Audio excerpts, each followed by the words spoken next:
In the inner city suburb of North Perth, the Smith family is at the beginning of a journey. It's a big ask. To become carbon neutral, I think, is a challenge, but we just have to try. The family's signed up for a new online calculator that quantifies the emissions they're producing from a range of areas, including power, transport, waste, water and food and drink. In the Smiths' case, the calculator estimates their emissions for the year total about 18 tonnes of carbon dioxide equivalent. It was really interesting to see where our emissions were coming from. They were in places that I hadn't quite expected. Our food and drink was a big contributor, for instance. They've already made some changes to reduce their household footprint. They're getting by with one car instead of two. And they've changed their diet, cutting out the high emissions from red meat. I think the first thing you can do is become personally accountable for what you're emitting. And that's what you have control over. The carbon footprint calculator is being launched by Perth-based charity Carbon Positive. 20% of Australia's total carbon footprint comes from household emissions. So if every Australian could cut that in half, that's reducing Australia's total footprint by a significant amount. According to the charity, the average Australian household emits somewhere between 15 and 20 tonnes a year.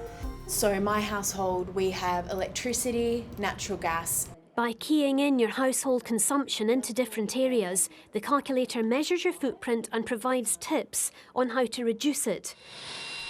Cutting down on air travel makes a huge difference.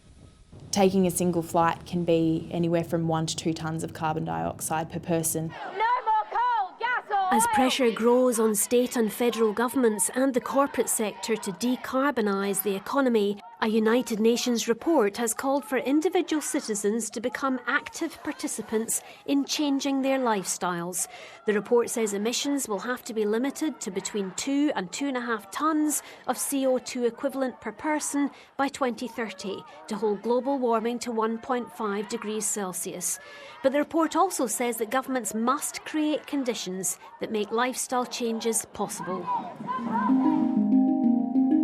The Dudney family in Perth's northern suburbs have chosen to take action to curb their footprint, but they don't think the onus should be on households alone. It should be big business and the government that are driving the change, and individuals, can also support that. Yeah, do what we can in our small way. Yeah. They've put solar panels on the roof of their home and invested in an electric car. Kind of really want to leave the planet in a shape that's fit for our children and grandchildren to inhabit, and I think on the current path it's not going to be in a very short amount of time. The family shops locally where they can, reducing the emissions involved in bringing goods from overseas. They compost their scraps and limit their waste to landfill, also saving emissions. I think a big one, the first step you should do is look at what you're consuming.